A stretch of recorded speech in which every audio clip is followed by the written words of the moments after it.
Well, we're going to get on to our program. As an anthropologist, I'm pleased to introduce a person who seems to have done a whole lot of things. John Mayanczynski he says he's a retired wildlife consultant. Now, whether he's consulting with the wildlife specialist or the wildlife itself, I think he's done a little bit of both. His introduction includes mentioning that he's trapped and radio collared grizzlies, and he lived and migrated with bands of bighorn sheep. Okay, so he didn't have to track them. He was going along. They didn't need radio collars. If he was along, he could tell where they were. He's going to focus tonight on his and sharing knowledge and ideas he has gained through his activities as an ethnobotanist. That's a kind of anthropological spin on looking at botany, not from the perspective of Western thinking, but from the perspective of the actual indigenous peoples of an area and how they view the plants and growing materials of the space. So, John, I'm going to turn the program over to you. John, you live in South Pass, is it? Atlantic City. Okay, very good. So he's up from there, and that means South Pass is open. He may not get home tonight, so John Mayanczynski, and he's going to talk about the important plants used by ancient peoples of the Upper Green River Basin.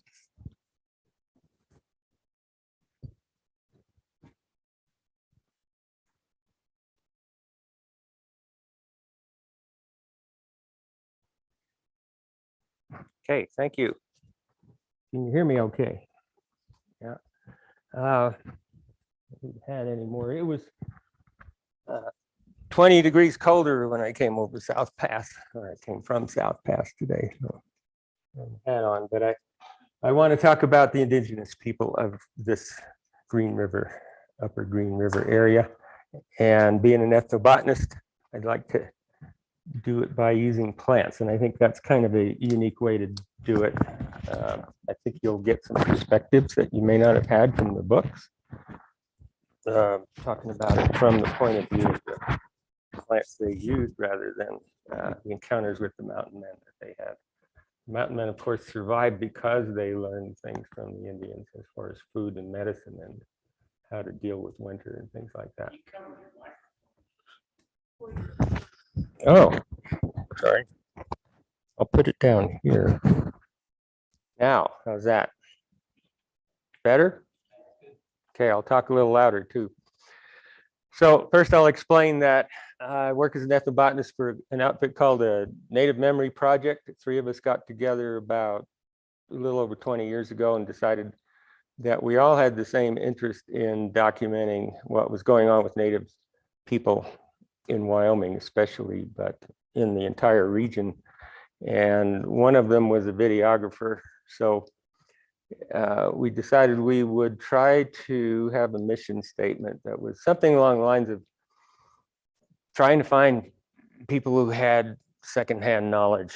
For no longer possible to have firsthand knowledge on how pre-reservation life really was.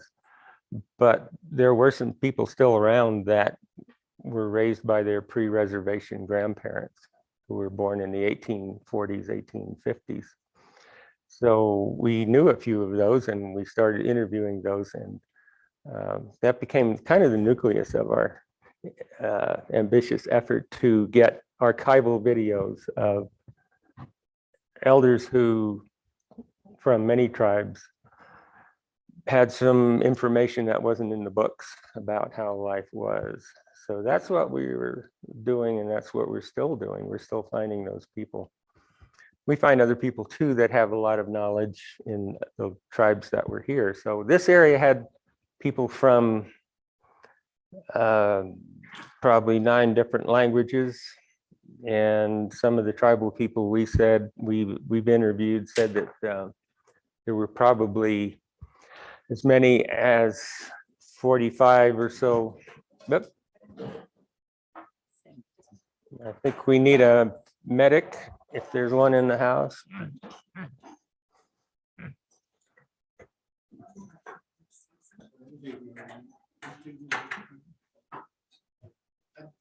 Okay, he's okay, he says.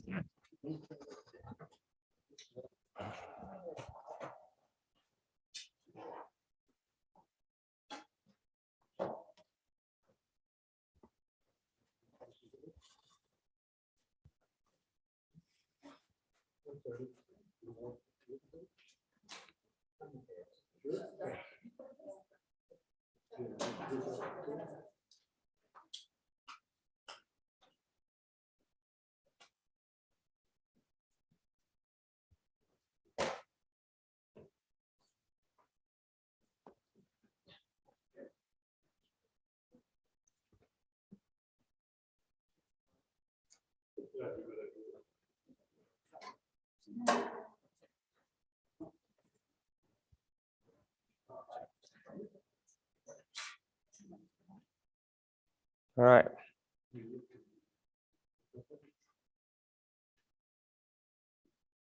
think we're under control. So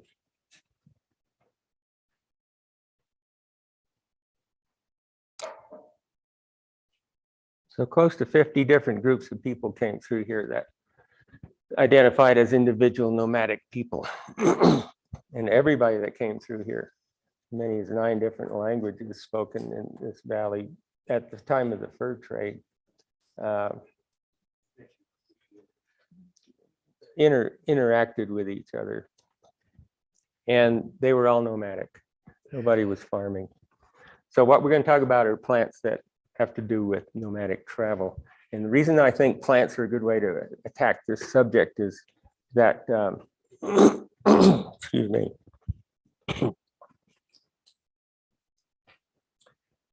the main thing that determined where these nomadic people were going to go and when was plants.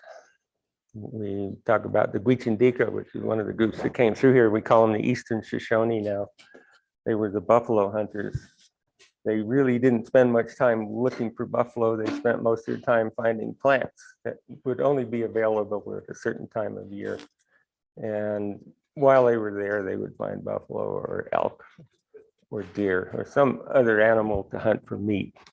But what really determined where they were going to go on these nomadic travels, which were not random as some of the early pioneers described them.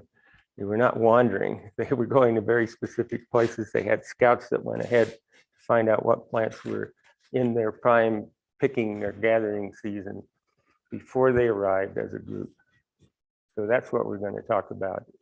And some of the tribal people we interviewed that had that knowledge, the memory, the tribal memory, talked about plans and alternate plans and alternate plans. If it didn't get enough rainfall in Jackson Hole on one year and the Yampa wasn't up, there were other places you went. And you knew ahead of time where you were going very specifically. So we're going to talk about those migratory routes and how they came through this valley and what they were looking for when they got here. Because they were always gathering. They might travel for a long distance, but when they stopped, there was something to collect in that place because they knew that place. And these are memories that are thousands of years old. So when we talk about the Gwich'indika, which is now the Eastern Shoshone, they came through here before they had the horse. And we should first say that when we talk about diet and foods, it's almost 50-50 depending on what tribe you're talking about. But generally, anthropologists describe their foods as about 60% vegetation and 40% meat. It's almost 50-50 though. So there was a lot of time spent gathering plants, and they had to be dried because they were not able to gather most of these plants in the winter. They gathered them in the summer months and had to preserve them for the winter. Different methods of preserving them, but drying was the main one. So what the buffalo was to the buffalo eaters, the Guichindico would describe themselves as buffalo eaters. Yampa was, this plant here, Yampa, was the vegetation half of the buffalo. It's the most important vegetable matter they had, and they used the roots primarily. The whole plant's edible. The stems are too fibrous. Flowers taste pretty good, but it was the root that was collected by women, and women often had some seniority if they were able to collect more Yampa than any of their sisters or their relatives. So it was a status thing. Who had the biggest bag of Yampa at the end of the day was a very important status thing. So this plant looks like this. It's the flower part of it. The root is at the very bottom. It's under about 8 inches of dirt. So if you're not in a real diggable soil, it's hard to get that root. And they use digging sticks, chokecherry digging sticks, which are very strong, but you can't dig in rocky soil. You can't dig in hard clay. For this particular plant, which was very important, you had to gather enough to get through the entire year until you could collect it again. You had to have the right soil. Right soil was in Jackson. So they would come through here on their way, but they'd be gathering Yampa on the way if it was the season, which is about the first week in July, when they would come through here if they're coming from the south. The Blackfeet would gather in Jackson Hole, the Snake, what we call the Snake River Valley, which is a misnomer we'll explain later. It has to do with misidentifying sign language with a plant name. The Crows would come down to that valley and gather Yampa. The primary people that occupied this area between Pinedale and Jackson Hole were the Shoshones, and the trappers all recognized that. So a lot of them learned some of the Shoshone language as part of just survival. But the language they were speaking when Jim Bridger was here was sign language, because that was quicker and more descriptive, and it didn't vary as much. So you could describe things like plants and places easier with sign language than you could with an indigenous language. And as we'll see later on, some of these plants will have 6 different names because, and it's perfectly clear to the Shoshones why they have 6 different names, because they name plants based on things like where you're going to find it or what uses it had.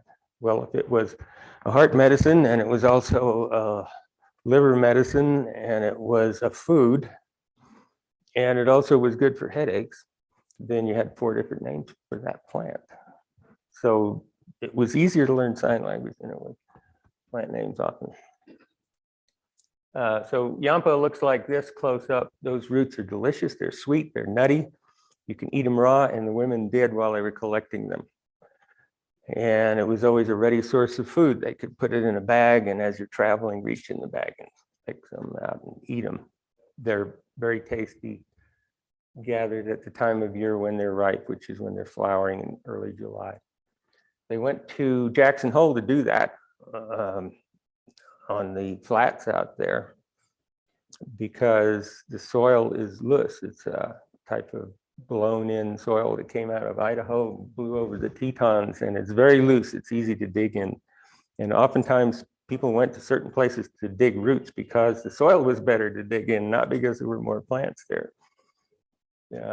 So there happened to be both in this case. Yampa is a trade item. So the word Yampa is known by Indians from New Mexico to Alberta. Anything that was a major trade item amongst the tribes, where they could go to a rendezvous and that's what they wanted, had a common name that all the tribes used. This happens to be a Shoshone name, which is Yum. So the people that came here out of Utah and Nevada and eventually settled in Wyoming as Shoshones called themselves Yombadika, which meant they were the Yampa eaters. The other tribes called it Yum or Yump or Yampa. The trappers wrote it down as Yampa because they ate a heck of a lot of it because it was available and you could trade for it. So when Lewis and Clark came through, they stayed with the Mandans when winter in North Dakota, and they left there with pack horses loaded with yampa cakes.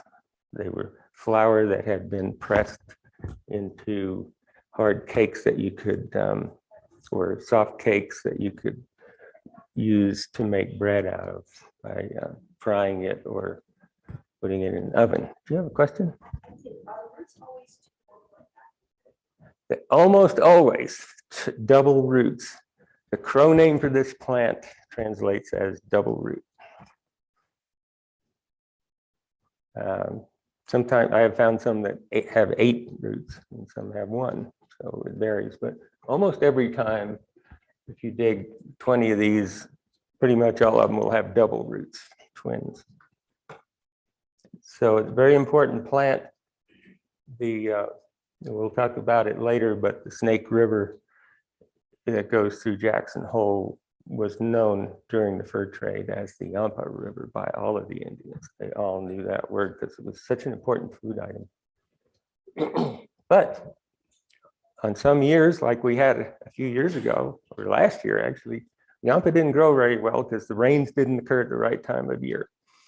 So there were alternate places you could go. The Red Desert is one of the places that the Shoshones went to, the Utes went to, and several other tribes would go to the area in the north end of the Red Desert where there are open fields of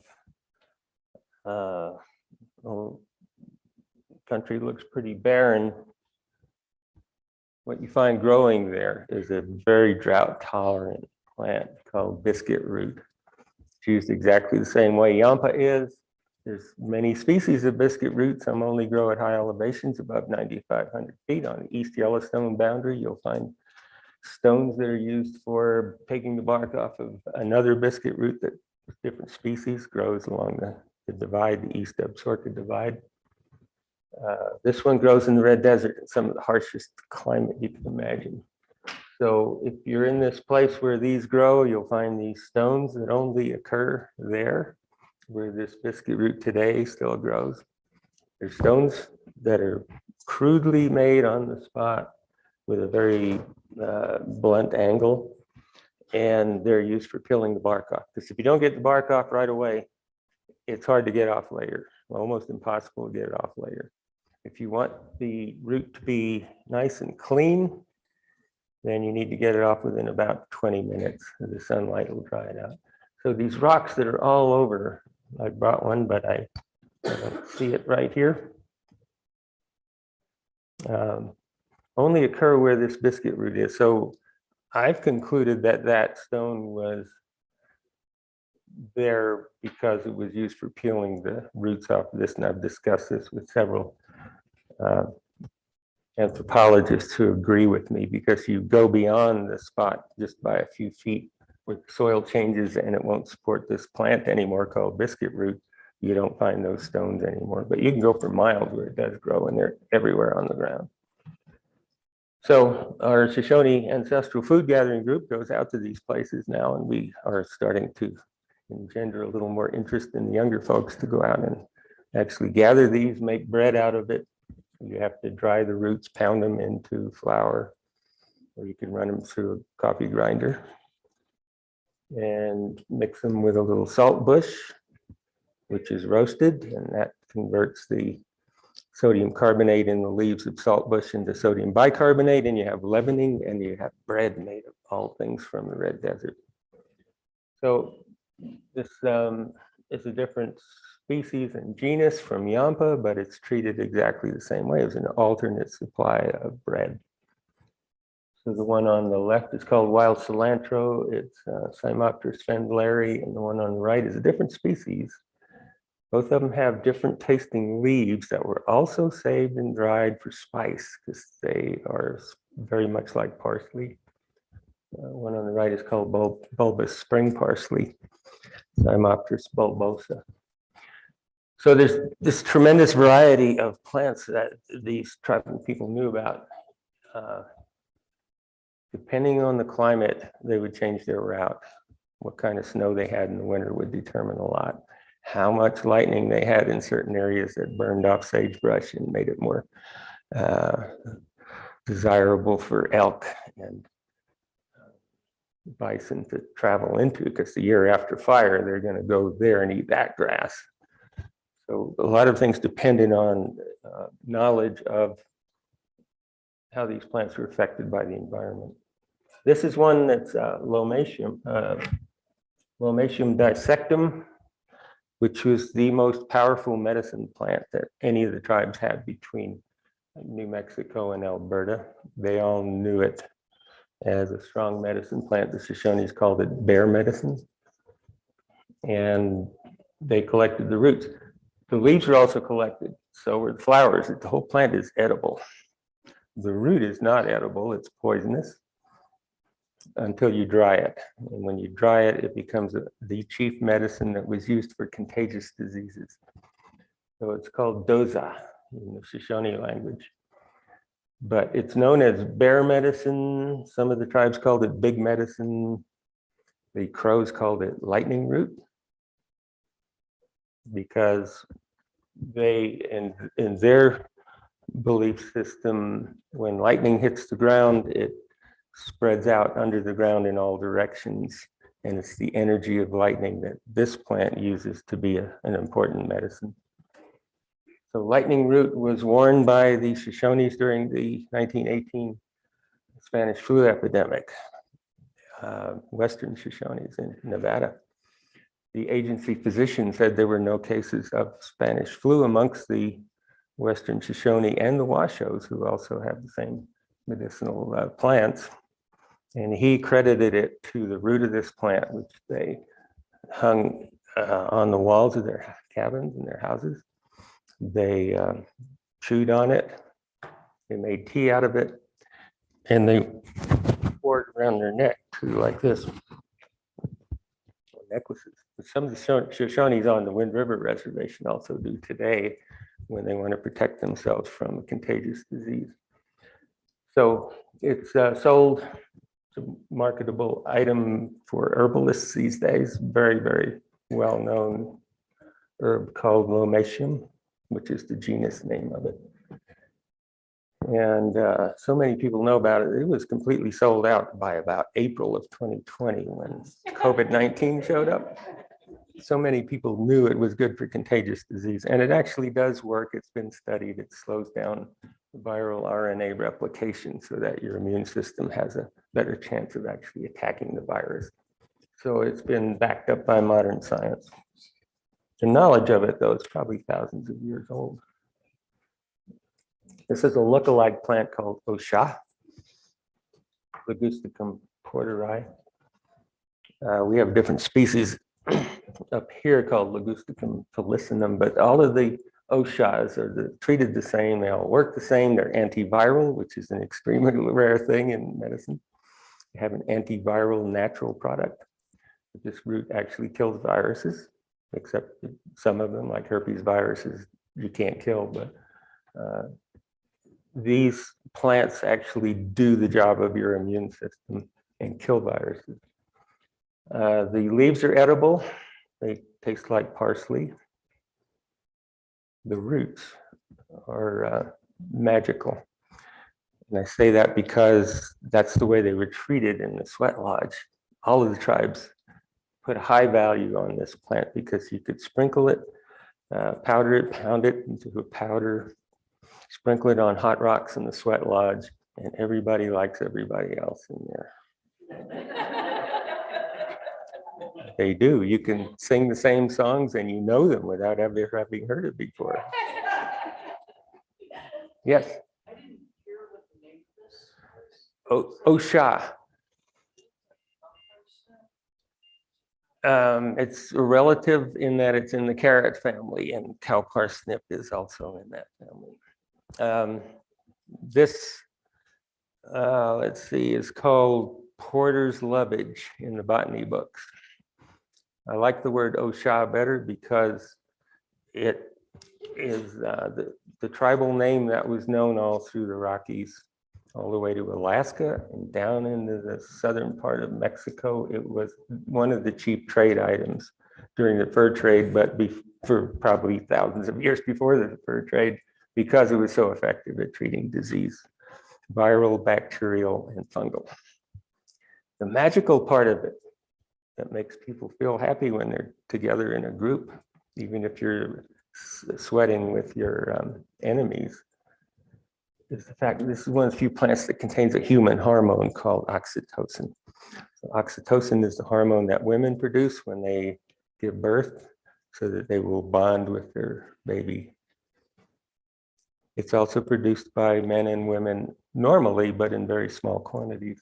And if you powder this and put it on a hot rock and breathe in the vapors of the plant, it will actually give you a very high dose of oxytocin so that people who normally don't get along very well, and sometimes family members have that problem, you can sweat in the sweat lodge together and all of a sudden, wow, you're a great old buddy of mine. So Osha is a magical plant in that sense. Although it's chemistry too. We know that oxytocin does that.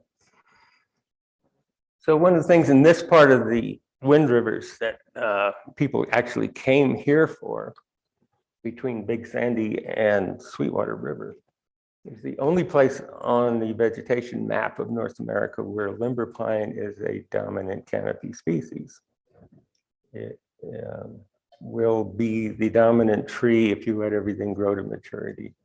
So limber pine, which has these big cones, I'm sure you've seen, because they're growing around here.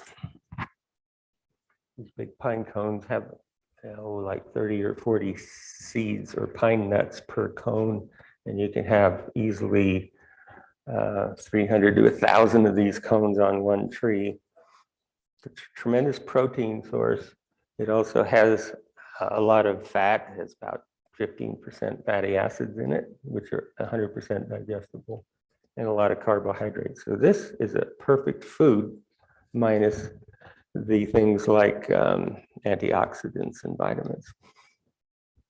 It has some vitamins in it too, but this was a fallback food. Fallback foods are things you bury in the ground in case you run out of meat in the moon of starvation, which is around February and March, right about the time we're in right now, where you run out of all of the stored food you had because of a fire or a war or other conditions where you don't have your stored foods available anymore. You bury these things underground and you know where those places are. These indigenous people had amazing memories for where everything was and how to get it. The limber pine is a 5-needle pine. You've all seen it. It's really common in the mountains. As soon as you go up into the mountains, it's a 5-needle pine that's kind of bushy looking. And 5-needle pine means that the needles are in bundles of 5. The other 5-needle pine we have is whitebark pine, which grows at a higher elevation, above 9,500 feet. It also has edible pine nuts. So we have 2 species of pines that were edible pine nuts. The difference was the lower elevation one has cones that open up on their own. It's called non-serotinous. And the higher elevation cones look smaller because they're always closed, and those have to be opened by fire. So the way this tree reproduces is mainly by birds picking the seeds out and flying off like Clark's nutcrackers. Were responsible for spreading whitebark pine all over the West, really, because they bury the pine nuts for the rest of the year. Otherwise, what the indigenous people here did, and this was the main second major protein source for the sheep eaters, which occupied the high country here in the Wind Rivers, all the way down to the Sweetwater River, where the East Fork comes out. We have found evidence of sheep eater Indians. They use this pine because it grows at higher elevations, but they would have to build a big fire, get some rocks really hot under the ground, shovel sand on top of the hot rocks, and then throw all of these closed cones in there. And the heat and steam from the sand and hot rocks and the cones, which are pretty wet when they're fresh, will steam the cones and heat them up, and they open up. And then you can get the pine nuts out of them really easily, and it cooks them at the same time.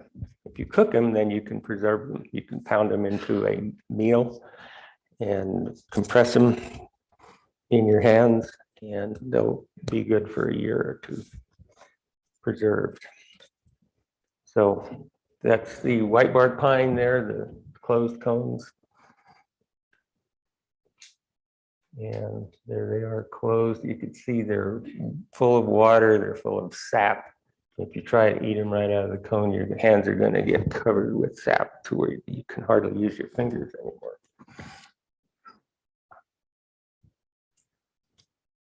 This is 1870 photograph taken by William Henry Jackson over in South Pass, about 5 miles from where I live. And the photographer interviewed Chief Washakie, who could speak a little English in 1870. Said we were there gathering pine nuts. This is our traditional pine nut gathering area. So the Eastern Shoshone gathered pine nuts here. And talk about a time when they came up, migrated into this country from Nevada, and they were probably at that time called the Tuvadika people, which means the pine nut eaters. So the Tuvadika still exist in Nevada. They're you call them a clan, but they're more than a clan. They're like a separate group of the Shoshone tribe that rely on pine nuts as their primary protein source. So we go there now with the Shoshone Food Gathering Group and gather pine nuts in that very same place because it's important to the people for their self-esteem and identity, historical identity, which was ripped away from them during the boarding school days. But there are many other food sources in pine trees, all of the pine trees. The inner bark is edible. It's a survival food that can be boiled. It's also in some trees full of these little maggot-looking larvae of the Western ponderosa pine beetle, which is delicious if you eat it raw. I've eaten lots of them many times. They're a much better food source than meat, which is why grizzlies are insectivores, really. They usually will eat insects over any other meat if they can get it. And I worked on the grizzly study for 3 years, and one of the things we found out, and the Drake brothers had found that out before we were there, is that when they kill an elk in the spring, they'll usually farm it if they can, which is rather than eat the meat, they might eat a little bit of it at the kill site. They'll just guard it for a few weeks and farm the maggots off of it and lick them off. And that's what happened here. This is a pine tree that had been ripped apart. The bark was taken off by a bear who was licking the pine nut, the pine bark beetles as in the larva stage from under the bark. Very good nutrition source. Good. So pine nuts are stored underground. That's one way to get them. That's the way I usually got them. Find out where the squirrels have cached them underground, and you don't have to climb any trees. And they actually taste better when they've been stored underground for a year or so. They're sweeter. And I've also buried them underground the Indian way, which I'll explain in a bit. And you can do that at home. Build a pit maybe a couple of feet across and a couple of feet deep. Throw the pine nuts in there with the right preparation and dig them out a year later, and they're sweeter, and you could eat them with the shell on, and they're tender. But go back here. This is a pine nut cache of squirrels in the subalpine zone. So these are white bark pine trees. They're subalpines 10,000 to 10,500 feet.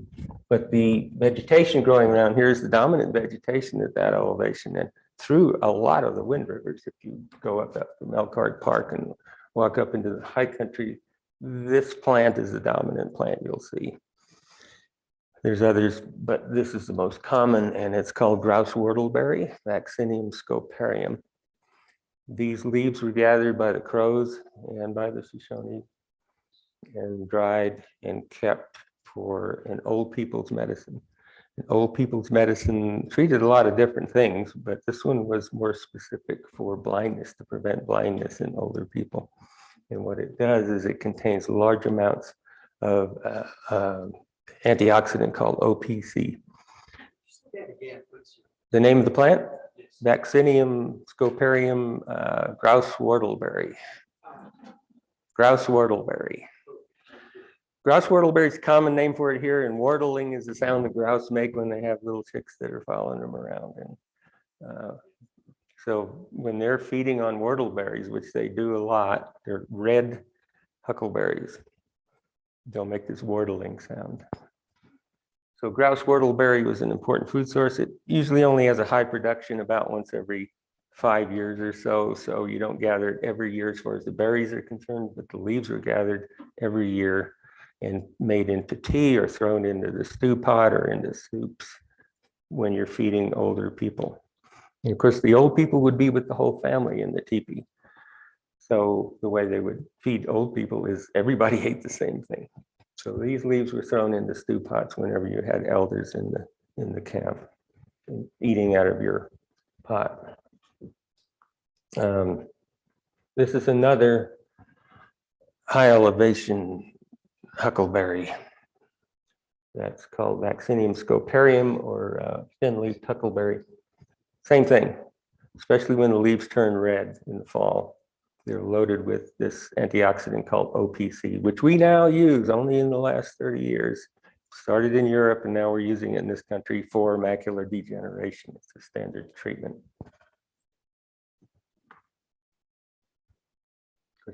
We're catching up to the Indians. They were doing it for probably 9,000 years in this area. Those are the berries on the bush, little red berries.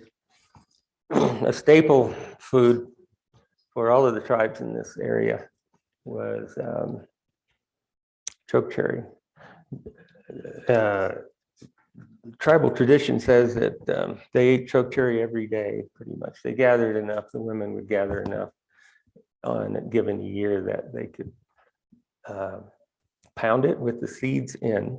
It has a very hard seed, so you can't eat the berry without spitting out the seed. But if you pound it with rocks, you can break up that hard seed nut inside and mix it in with the flesh of the berry.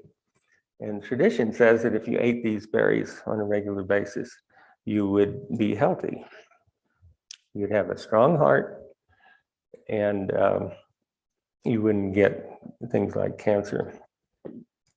So an interesting project was attempted, and it was successfully attempted 2 years ago by a Paiute Shoshone woman named Destiny Sky Pete, who did a biomedical study to see if this was actually true, that you were healthier if you ate chokecherries every day. So she made the traditional Shoshone dessert, which is a sweetened, and they did have sugar. They had sugar from birch trees, to sweeten chokecherry as a dessert called goatsup, traditional Shoshone dessert.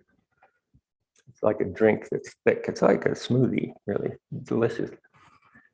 So she took that, did it the traditional way, and then subjected it to biomedical studies with a team of researchers, medical researchers, and they showed that a person on a short-term diet of this improved all of the blood markers for cardiovascular health. And then they tried to test it on cancer tissues, and they found that it inhibited tumor growth. So then she went one step further and did it the white man way, which is to put it in a blender, which takes the seeds out, and then you have a nice, smooth, syrupy sort of chokecherry jelly. And then they fed that to people and found that it improved all of the cardiovascular markers in the blood chemistry, but did not have any effect on tumors. So traditionally, these tribes knew that the seeds of plants in the rose family had anti-tumor effects. They could use it on skin cancers and internal cancers. This was part of their traditional knowledge. And there's many plants in the rose family here that are very common. And seeds were used as food. Chokecherry wood is also very strong, very pliable when it's fresh in the spring, but when it dries out and hardens, it's very tough. Flexible, but it won't break. So these kinds of things that had to be tough and yet flexible, like a cage for the kids on a travoy, were made out of chokecherry branches. The cattail was extremely useful. It grows in the mountains, grows along irrigation ditches and in flat riverside areas along the Green River. All parts of the plant are edible. It had an edible rhizome, which is a lateral root that grows under the water in the mud. It has a white stem that comes up through the water that's entirely edible and picks up flavors of other things if you slice it and fry it with onions, say wild onions or other flavorful things. Biscuit root has a good flavor. The tops, the flower head is eaten like corn on the cob if you steam it. When it flowers, it produces a yellow pollen, which was added to the biscuit root flour to make bread. And that is a 98% completely digestible protein source.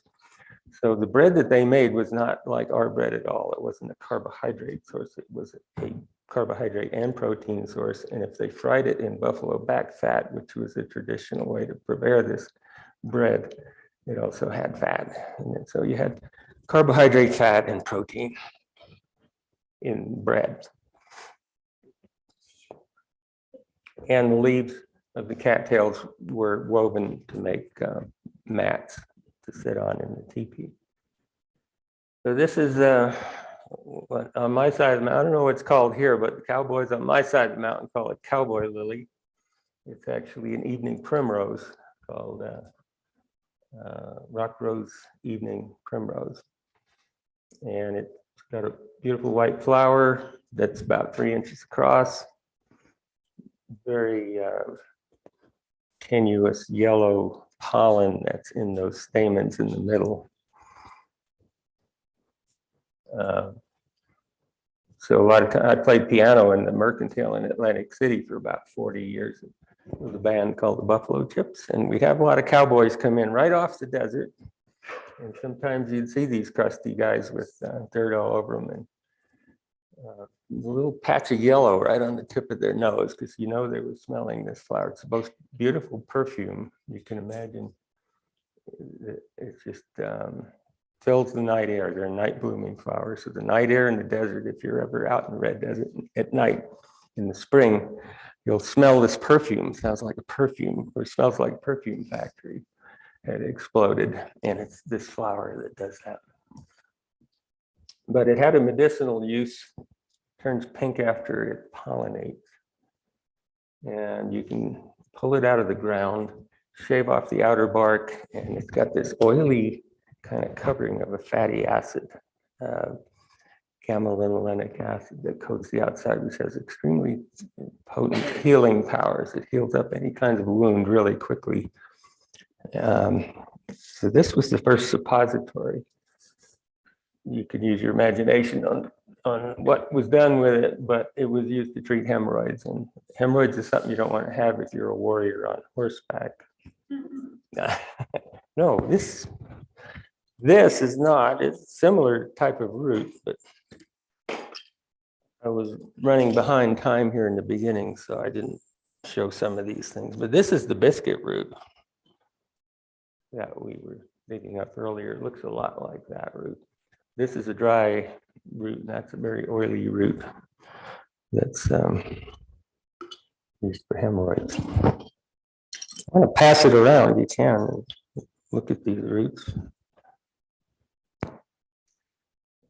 You gather gallons of those in a morning, and you'd need many, many gallons to get through the year making bread out of biscuit roots like that. So it's a labor-intensive job. So milkweed, common milkweed, there's 2 species of milkweed here and several other plants in the milkweed family. They all have a white latex sap. If you break a branch, it's white, kind of paint-like, thick sap comes out. That was part of what this plant was used for. That's very toxic. If you were to eat this plant, it's an edible plant, but if you ate it raw without cooking it, it would dissolve your esophagus because it contains, that sap contains the proteolytic enzyme, which means it dissolves protein. And your esophagus is protein, so it would dissolve it and you get very irritated and get some ulcers from it that are temporary. But if you boil this plant 3 times throw the water out in between. You can eat it and it's delicious, tastes like asparagus. It was a very important vegetable to throw into soups and stews. Aside from that, the plant was medicinal also. So it was used for a couple of things. It was used to treat people who had a weak heart after somebody had a heart attack or exhausted themselves in battle and were totally worn out and couldn't recover. The roots, which was where the sap is produced, were made into a tea, and people could drink it to strengthen their heart. It would slow down the pulse to about 40 while it was doing that. The proteolytic enzyme in that white sap, the part you have to boil out in order to eat it, dissolves protein. So it was used to remove warts and skin tags and abnormal skin growths, including skin cancers. So the third thing it was used for, the sap, that sap could be coated onto an arrowhead, and it was an arrow poison. So it was used to make poison arrows to shoot animals so they would die quicker. When you got a good shot and got it into the heart, they would die very quickly. So those are the main things milkweed was used for. And one interesting thing that turned up when I was in Ethiopia, I was on an expedition to explore an unexplored river called Omo. And there were native people living there. The Ethiopian government didn't know who they were or what they did. Our job was partly to collect plants and animals, but to find out who was living there and what they knew about things. So we asked about this plant, which is in the milkweed family, but it's a tree called elephant tree. It doesn't look anything like milkweed, but if you break a branch, the white sap comes out. So we interviewed the native people there and said, what do you do with this plant? And they said, well, we do a few things with it. They didn't eat it, but they said we made medicine out of it for people with weak hearts so that they can recover. It slowed their pulse down. We used it to remove warts and abnormal skin growths like cancer. And they made poison arrows out of it. So my point is, when we analyze these two plants that are related botanically, but don't look anything like each other, the only thing that's similar is their chemistry is exactly the same. And these indigenous people were able to know exactly what to do with it. So this is a big question that comes up in ethnobotany all the time, is how do people know these things? That required a huge amount of chemistry to discover the structure and function of wabane, which is the drug we now use for heart patients, that originally came from this plant. We didn't discover it until 20 years ago. These people knew it for thousands of years.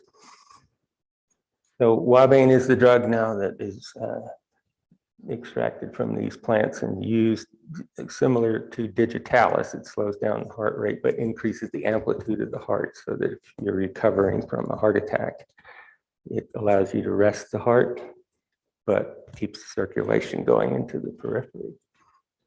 But these people knew all about it. They just didn't know anything about chemistry. Wabane, by the way, is the name of the drug that's used today, which is from the Somali word that means poison arrow. Here's a sedge called water sedge that is entirely edible. The top parts are a very strong fibrous leaf that's long, so you can weave it into mats and make baskets out of it. This is a sedge basket, watertight. You weave the basket when the leaves are green, put it out in the sun, keep turning it, and it shrinks about a third. So it's 2/3 of its original size. And when it shrinks, it becomes watertight. But the underparts of this plant, and stabilized beaver ponds, you've all seen them up in the mountains, turn to grass. Well, it's not grass, it's sedge, which is a primitive type of grass. The underparts, that's what the seed head looks like. The underparts are an endless food source. If you're ever out of food in the mountains, you don't have to worry if you can find one of these stabilized beaver ponds, a wet meadow somewhere that's got sedges in it. The roots are edible, they're a little bit sweet, We have to boil them these days because they grow in water, and most of the water in the mountains is contaminated with Giardia and Campylobacter and a bunch of other parasitic contaminating bacteria. But it's an abundant food source that the native people had always as a backup food. You could peel off the outer leaves, and it's a nice tender inner core that's edible right off the stalk. 100% digestible carbohydrate. It'll keep you going a long time. There's one of those sedge baskets that the Bodhi people made in Ethiopia. So here's a thistle. People think of thistles as being introduced weeds and you have to spray them. There are some native thistles which are delicious. They are tasty in the way that chicory and lettuce and arugula are tasty. You take a sharp knife, you peel those spines off of the outer edges of the leaf, and you can eat the leaves. They're crunchy, really good texture. You get all the leaves off and take the stem, and that's edible. Split it down the middle. It looks just like celery, but tastes better. And has a tremendous amount of vitamin C and B vitamins in it. It's very nutritious. It's a favorite food of grizzly bears. And it's also a rubbing stick. So before we had toothbrushes, the toothbrush was a design that was based on an indigenous worldwide tool called a rubbing stick. All cultures have them. They're sticks that are made of special plants. They're usually very green, like this. And when you cut the stem, the vascular tubes extrude and they form a brush, a natural brush. They also are plants that when you chew on them, your mouth turns green because they have loosely bound chlorophyll in the cells. And chlorophyll is an oxidizing agent that kills bacteria. So it's not only a toothbrush, it's the toothpaste also. Your saliva mixes with the fluids in the stem, and Indian people use this as their rubbing sticks to keep their mouth clean before we had toothbrushes. And grizzly bears love to eat this plant. It's one of the tops on their list. And maybe why they have such good teeth. They don't have to go see the dentist. And one time on the grizzly study, one of my jobs was to experiment with luring bears in a sleeping bag and see what things they were really attracted to. And I had one come to me one night on a wet night in a meadow in Yellowstone, and he just came right up to my face in my sleeping bag and he blew the steam into my face. And I expected it to smell really horrible from all the stories I've heard. But it was actually quite nice. He had a good breath. And I would do it again. So maybe the most medicinal plants any of the tribes had in this region is sagebrush. We don't think of it that way, but sagebrush has a lot of medicines in it. The Shoshones call it bohovi. And it derives from an ancient Shoshone word that would translate roughly as doctor plant because it has so many uses in medicine for the Shoshone people.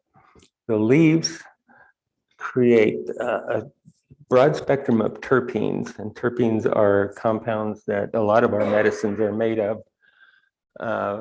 Beta phellandrine is one of the terpenes in sagebrush that's used to kill cancer cells. So it's an anti-skin cancer product that you could use just as the leaves soaked in hot water. They also kill bacteria and fungi. So you could use it to treat fungal infections that are topical. You never use it internally because it contains camphor, but camphor repels insects and fungus and rodents. So when I told you could store your pine nuts in pits in the ground and come back a year later and they'd be good to eat, in fact, better than the fresh ones, if you just stuffed a bunch of pine nuts into a hole and came back a year later, you would find mouse droppings in there because critters are going to get in there and eat it. And you'd have fungus growing all over it. The way the Indians stored it is they would line their pits with sagebrush branches, the bottom, the sides, and the top, put it over all of these pine nuts that are in there, maybe 5-10 gallons of pine nuts. They had to be completely surrounded by sagebrush branches with the leaves on, fresh leaves. Of course, grizzly bears and black bears love pine nuts, and they are not repelled by sagebrush. They live in sagebrush country. So the final topping on the cake, so to speak, is they would put a rawhide cover over the hole with the pine nuts in it, and then shovel some dirt over that, make it look like level ground. And then 3 men would stay behind for a couple of days and drink a lot of water and pee on it, because bears are terrified of human urine, which is one of the things we found out on the grizzly study, that we could pee around our tents and we never had any problem with grizzly bears.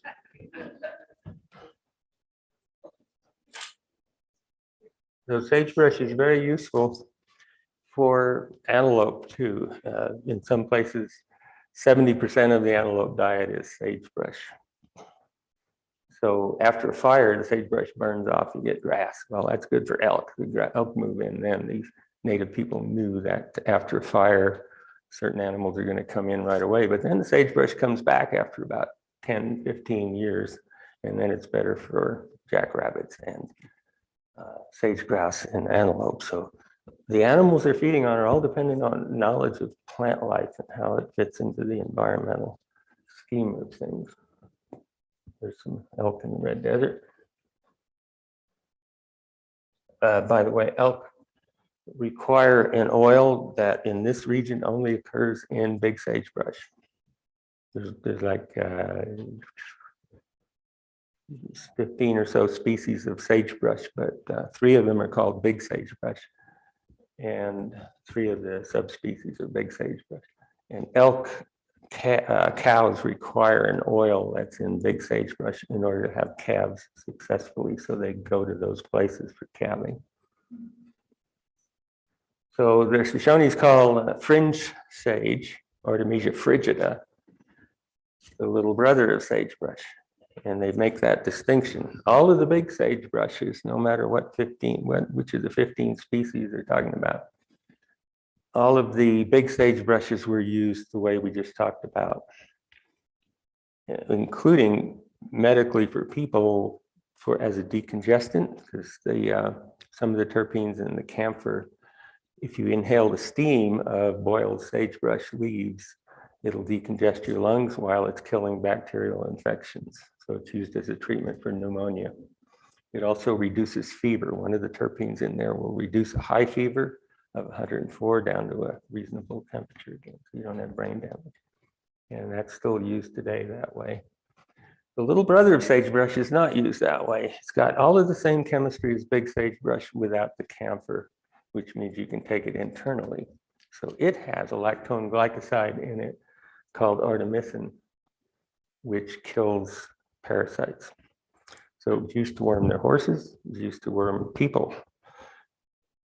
During fur trade, it makes a tasty drink with whiskey, which was called Natasu by the Shoshones, which means medicine water. So it was a drink you could get drunk on that tasted good and it would kill all your parasites. What more could you ask for in the fur trade? And there were a lot of parasites. Giardia was here then. And so were Campylobacter, because big camps like in that painting over there where you had thousands of people, they had to poop somewhere. And sometimes it ended up in the water. So there was a lot of intestinal disease going around. And this was a surefire treatment for it. Still is today. If you go to Africa and you have to get shots for malaria, you are getting a shot that is the synthetic version of artemisinin, which is the lactone glycoside in sagebrush, the little brother of sagebrush. It's called artemisinin as a drug, named after the chemical artemisinin in sagebrush. And this is another Sagewort, the little brother of sagebrush in botanical terms is called sageworts. They're non-woody sagebrushes.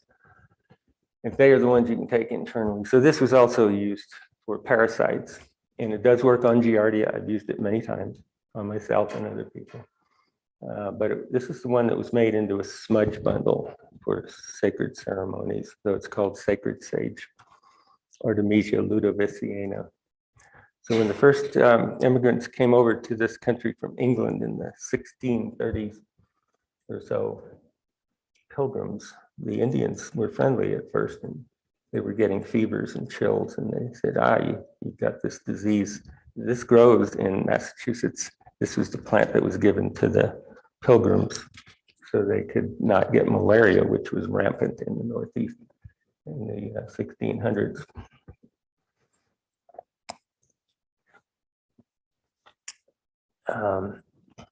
So this is a wild chamomile that grows native here in Wyoming. The women, Shoshone women, used it as perfume. Their name for it was Indian perfume, and they braided it into their hair. It smells really good. It's kind of a pineapple-y apple smell, very sweet, repels insects. It's a strong, sweet, pleasant smell. Matricarioides is the Latin name for it. It was put around cradle boards when you had a baby in a backpack on a cradle board all day long. Sometimes they don't smell so good, so there were little ties all along the edges of cradle boards that were specifically for this wild chamomile to be tied on fresh to keep it smelling good. But it also contains azulene, which shrinks tumors. So it's also used with sagebrush and a couple of other plants like wild licorice, which grows around here and all over the irrigation ditches, but was wild during the fur trade too, as a mixture of plants for skin cancers. Interesting, in this case, men had a different name for the plant than the women did. The women used it as perfume.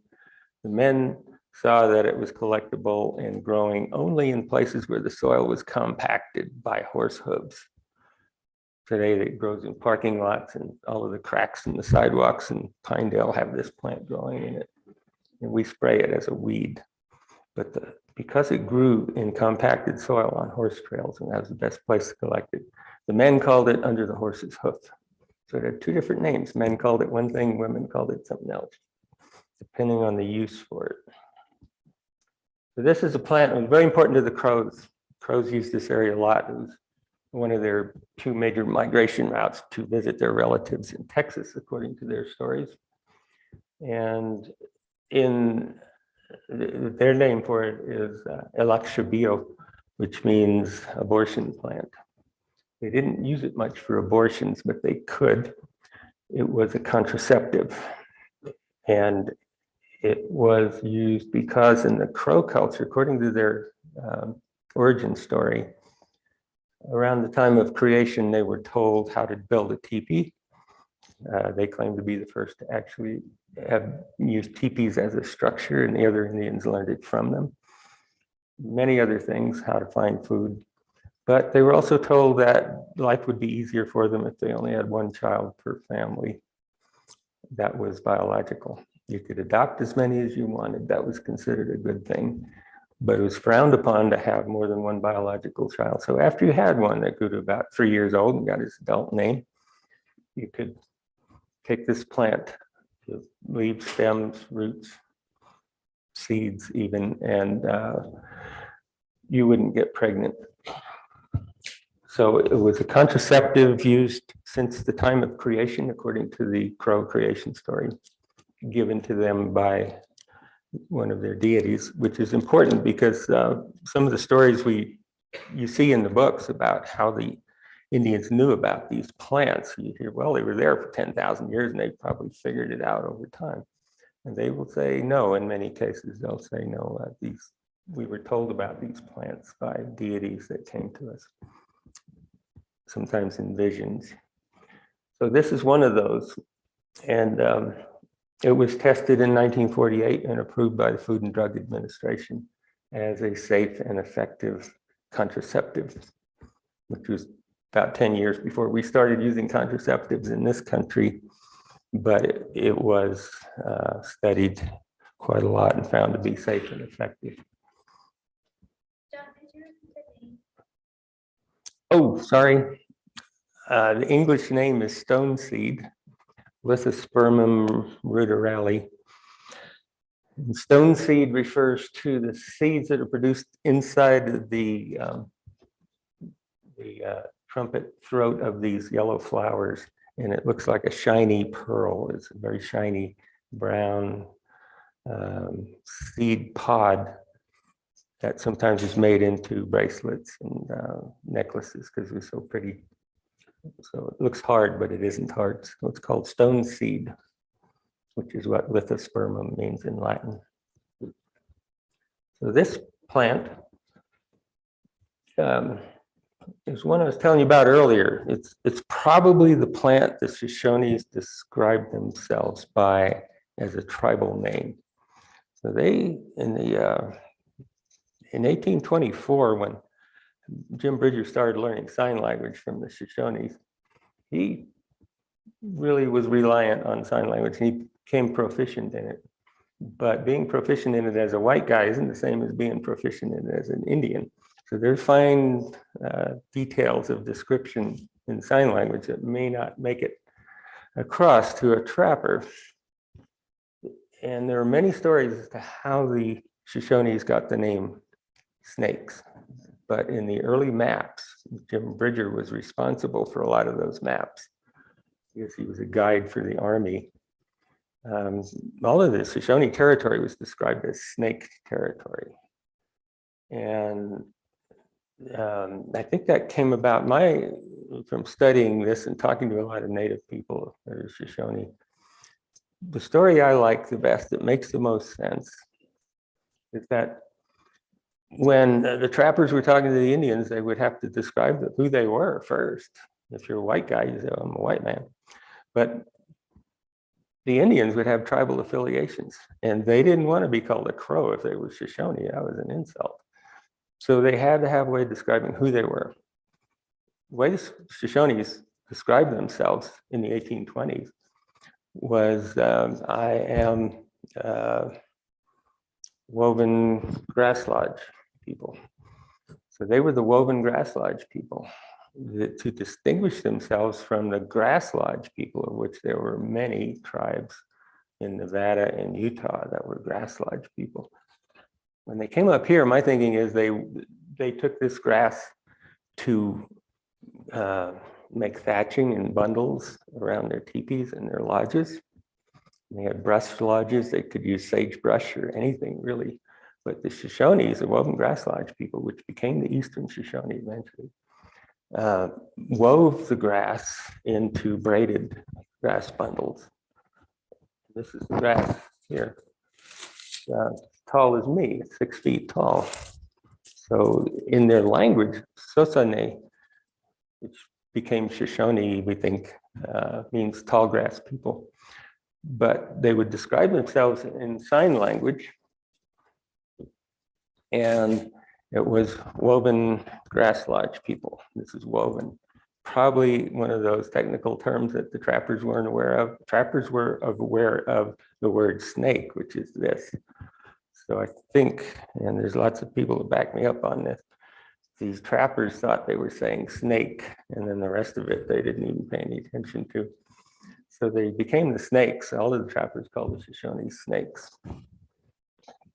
So the Snake River in Jackson Hole was named by Jim Bridger on the William Reynolds expedition in 1860, because Reynolds asked him, how should we name this place? And Bridger said, I want to name it after the Shoshones. He didn't say Shoshone, so he said snakes, because he was here when they were speaking sign language. So this is a really great plant. This is kind of a bundle that would be used as a thatching bundle.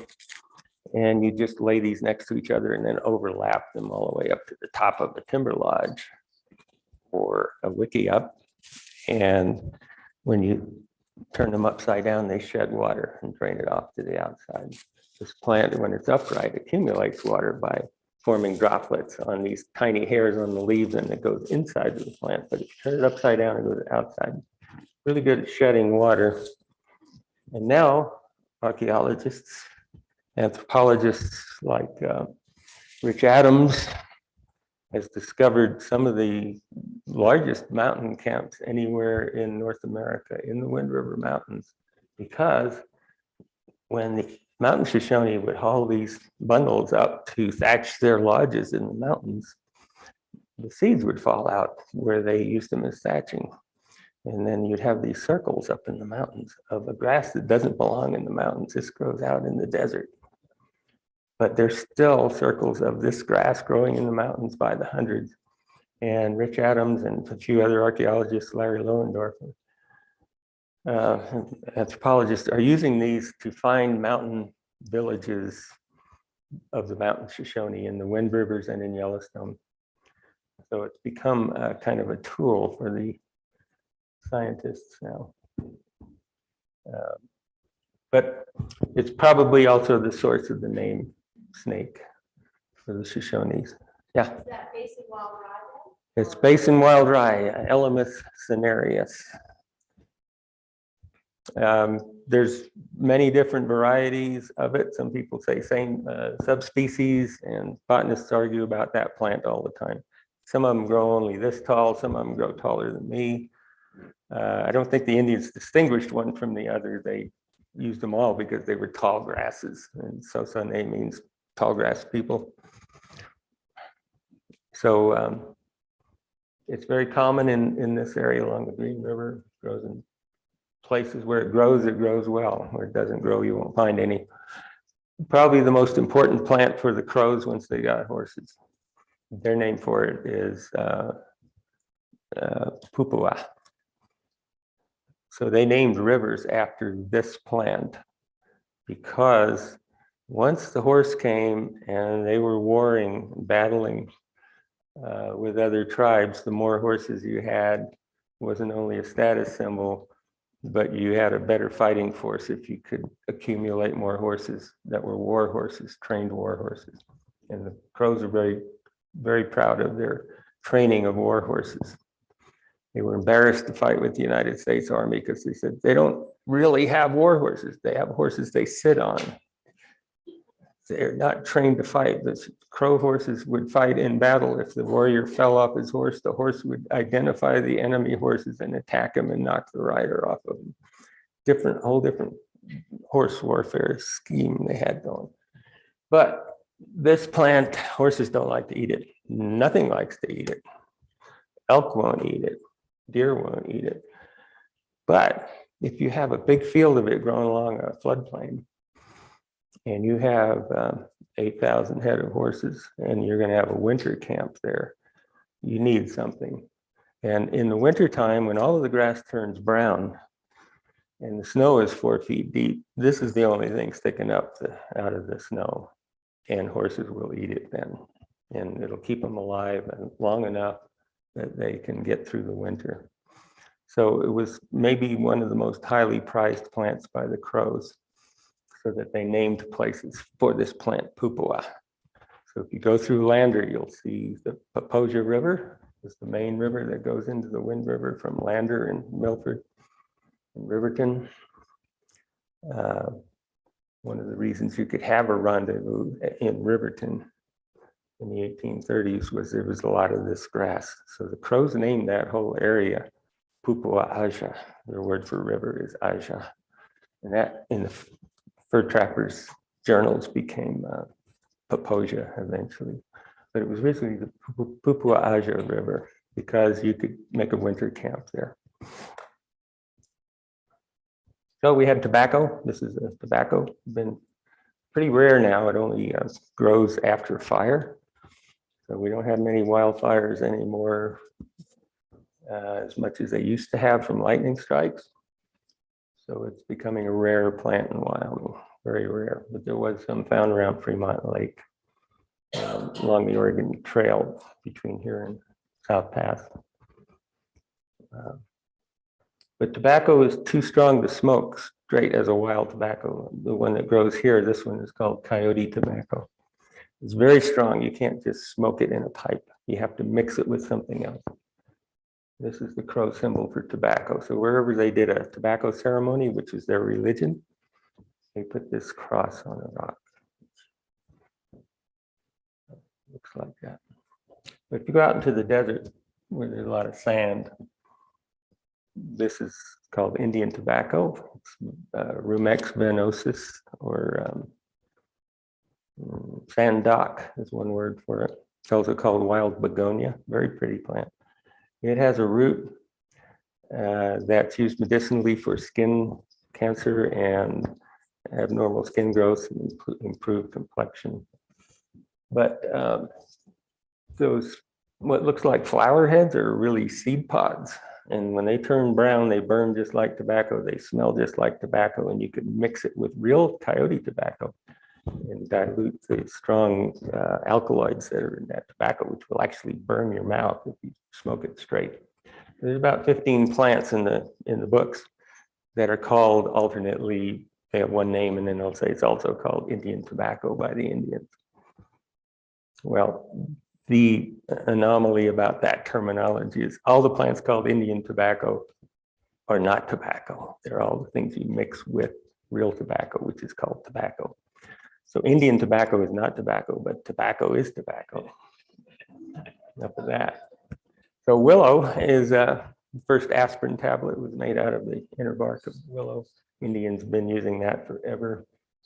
And moose, and so it's used just like aspirin. The inner bark of willow is the same as salicylic acid, so it's the Indian version of aspirin, which answers the age-old question I'm sure you've all thought of it. Why do moose never get headaches? That's why. But the Shoshones made baskets out of willows. And this is Melanie Smokey. She's a traditional basket maker in the Shoshone tribe, Western Shoshone Washoe. And if you want to see her making baskets out of willows, how do you split a willow branch into 3 parts, which is the traditional way to do it, and then make a beautiful, tough basket out of it. Look up our website, nativememoryproject.org, and she'll make all of these different winnowing baskets and carrying baskets, water baskets, plant gathering baskets, pine nut baskets, everything. Basket for everything. So this is a lichen. Lichens had several uses. This was probably the most useful and the one food lichen that was commonly used by Shoshones and Salish people, Blackfeet, Flatheads, what you call them, Flatheads or Salish. Traditional food used for big banquets. Black tree lichen is edible. It tastes like eating fiberglass insulation until you steam it.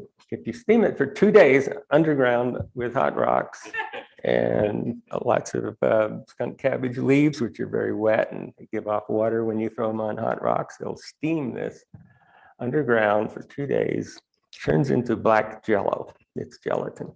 It's exactly like the jello you would make with packaged gelatin, only it's black.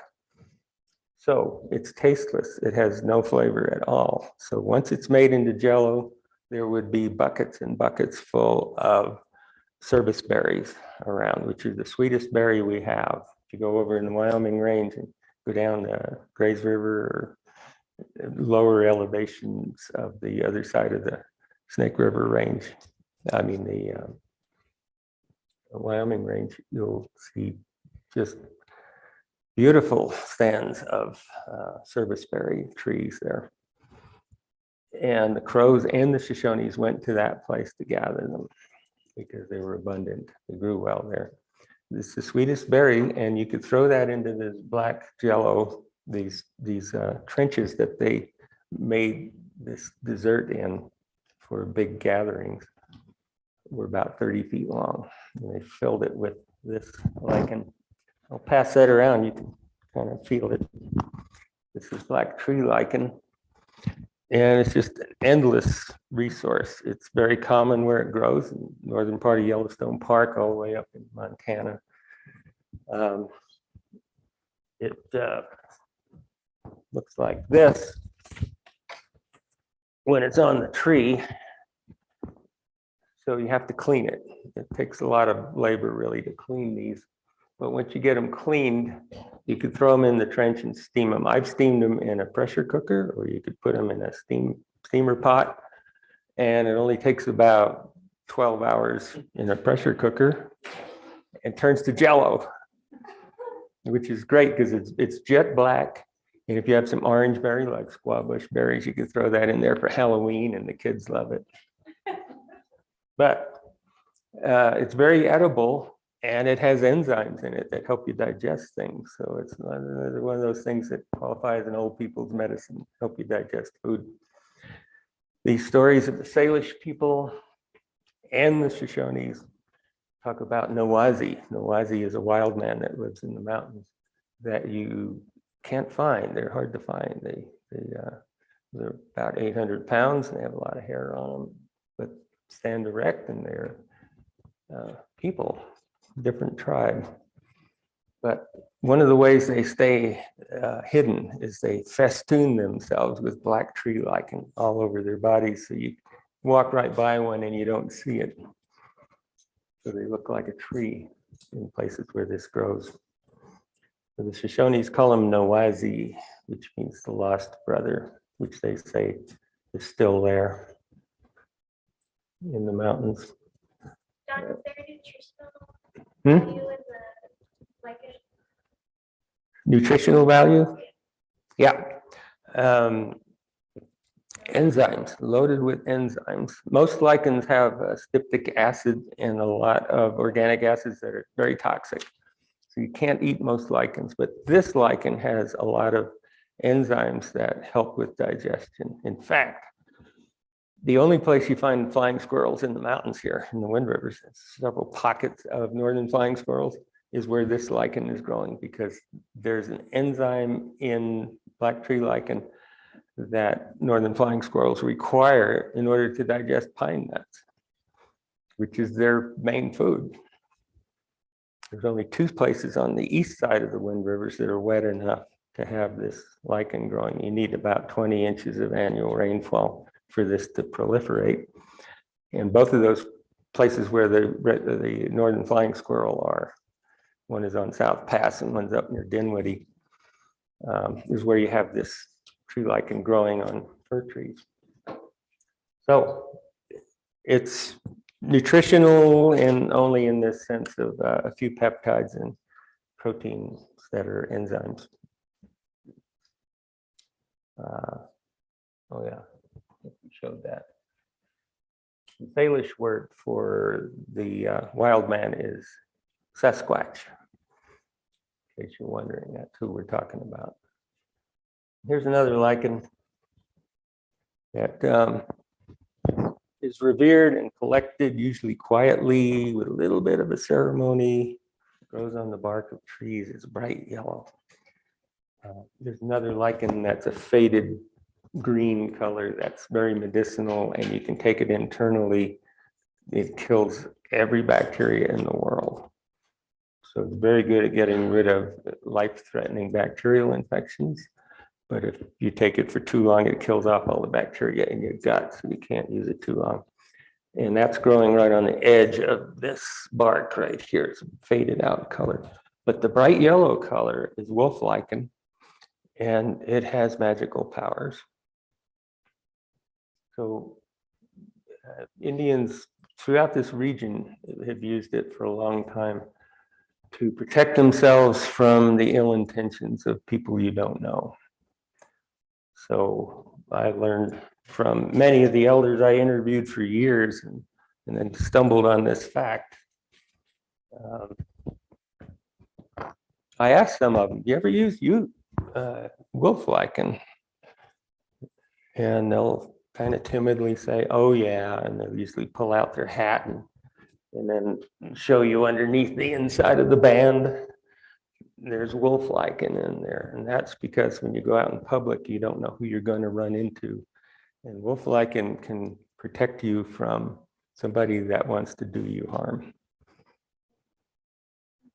And that's this. It's very poisonous, and there's a lesson to be learned. I tried to Google this one time, see what they said about wolf lichen. I used a Latin name for it, and it said, yeah, wolf lichen. And it was listed as an edible plant. And this will, if you eat this, it'll kill you deader than a doornail. So beware of the internet. It doesn't always speak the truth. And, just to show you some of the modern things you can buy Lomatium. I make it because it's a common plant, but we talked about bear medicine, which is called Doza. They sell it as Lomatium for COVID-19. It's very good for COVID. It's good for the common cold, good for most viral infections because it slows down RNA replication. So your immune system can work on it, on the infection. Here's a hand sanitizer made by American Wilderness Botanicals up in Jackson, Wilson. Sagebrush leaves, steamed. It's called a hydrosol. Probably the best hand sanitizer you can get. Doesn't have alcohol in it, it's just water and sagebrush leaves. But because of the terpenes and the lactone glycosides in sagebrush, it'll kill everything that you have, and you could just spray it on your hands as a sanitizer like that. So now I am pure, and smells good too. Sagebrush as a hydrosol is a beautiful smell. So that's all that I have for you today. Any questions?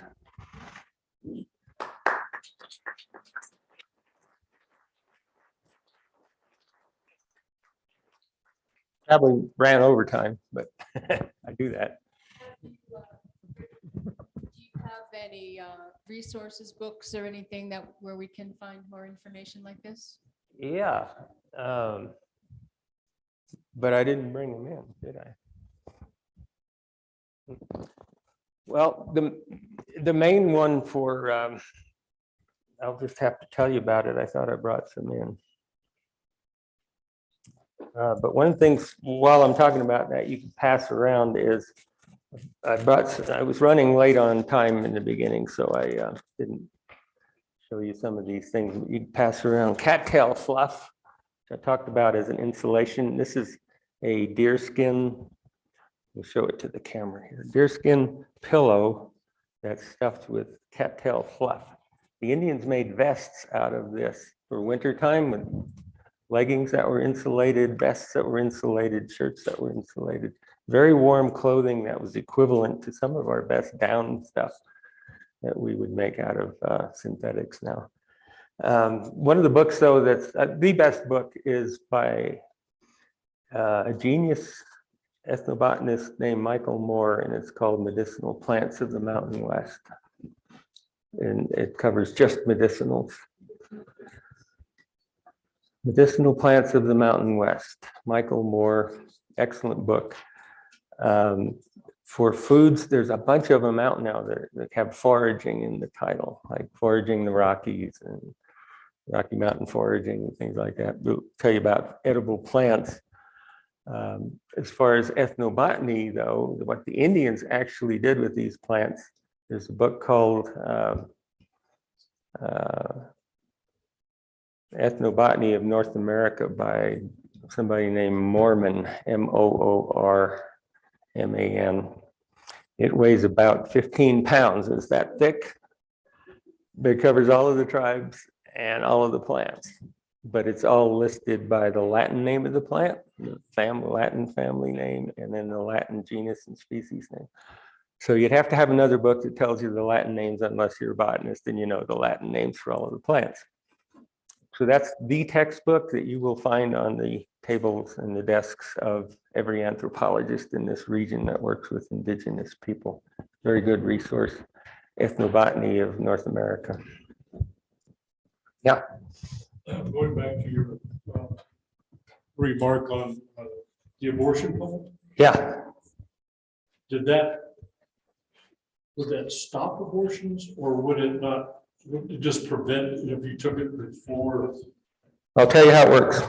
It will work at any stage of implantation up to the point of implantation of the egg, because it contains a compound called polyphenotic acid, which mimics the enzyme that allows your pituitary gland to produce follicle stimulating hormone and luteinizing hormone, the two hormones you need to implant an egg in the uterine wall.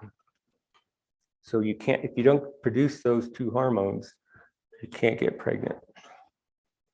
And in the early stages during implantation, it will stop that process. So it's an early stage abortive plant. So it's Crow, or did you say that? You know what that started that Crow tribe? What tribe? Crows, all of the tribes used it. Every tribe from Mexico to Alaska knew about it and used it.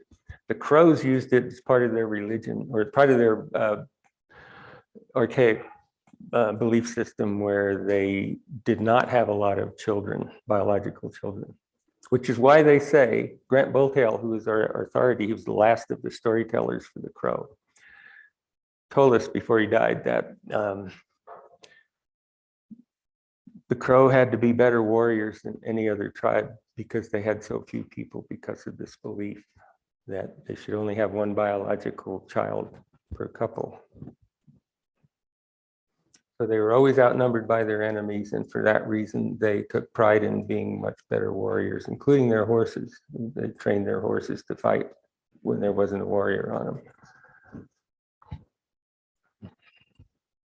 Anybody else have a question? All right, well, thank you, John. That was just wonderful. Great program. Thanks, everybody, for coming tonight.